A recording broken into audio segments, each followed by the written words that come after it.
What's good? It's your boy Mofire coming at you with another episode. This episode will be covering another typical day of training. Last time we went over my push day. This episode will be covering my pull day. This day starts off just as any other training day does.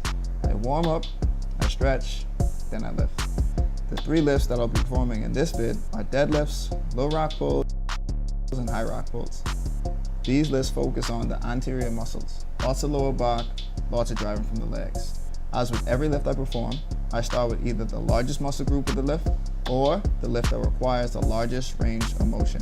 In this case, deadlifts.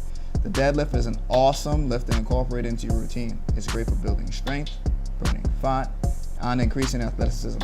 It is also one of the very few lifts that target the hamstrings directly, as well as your glutes and back. After my deadlifts, I move on to my rock pulls, which are just another variation of the deadlift. The difference being that I'm not lifting the weight directly from the floor, but from an elevated position. Low rock pulls being at the middle of the shin, and high rock pulls being just above the knee. Because rock pulls are off of the floor, you're able to lift more weight with less strain on your back. For example, in this session, I'm lifting 274 pounds for my deadlifts, but fast forward to my high rock pulls, and I'm lifting 434 pounds.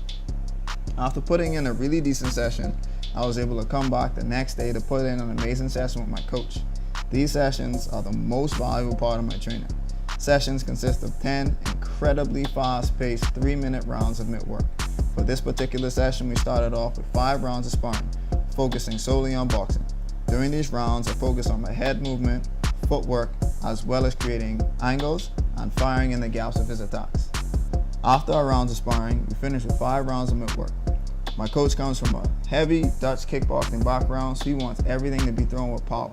On top of that, everything is a flurry of strikes, with a series of punches followed by a heavy kick to the body or legs. He brings out the best of my strengths and eliminates my weaknesses, forcing me to use my range, utilizing my straight punches, roundhouses, and teeps.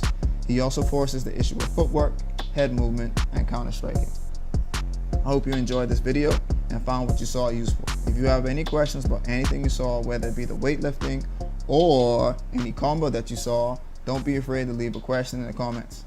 Thanks for tuning in. Until next time.